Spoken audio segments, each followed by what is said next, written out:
Puisque nous, c'est nous qui avons en tout cas attribué et signé les délégations de services publics à risque et péril sur l'ensemble du périmètre. Donc, tous les territoires, toutes les communes sont dotés d'un service de transport urbain.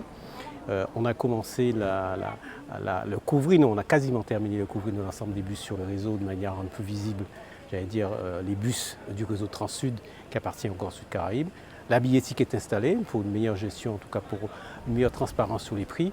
Et là, il était question de donner plus d'informations aux voyageurs, mettant ce totem qui est le premier, en tout cas en Guadeloupe, le premier installé sur le territoire du Grand Sud Caraïbes, et les autres territoires, les autres communes, dans la foulée, dans les semaines à venir, dans les mois à venir, seront dotés d'un équipement similaire. Nous avons voulu faire un gros effort, malgré le format de la fête qui n'est pas forcément une fête habituelle traditionnelle, mais qui permet quand même toujours de respecter notre engagement, c'est-à-dire de mettre au plus proche de la population les services publics, notamment celui des transports.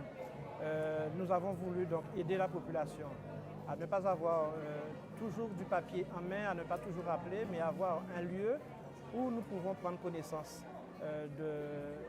du passage, des horaires de passage et surtout des étapes de ce trajet, parce que ce n'est pas uniquement pour Vieux-Fort, on peut savoir à quel moment, à quel endroit se situe un bus et dans combien de temps il sera là. C'est une première partie, c'est cet outil, et que je rappelle, c'est le premier qui est installé en Guadeloupe.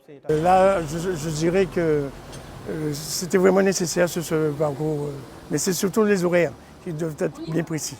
Ça va être plus facile aussi pour vous en tant que chauffeur? Ah, beaucoup plus facile à gérer, avec des arrêts bien précis. Et puis ils ont le totem qui se trouve, déjà le premier qui se trouve en face de la mairie de Vieux-Fort, donc il n'y a pas de problème à ce point.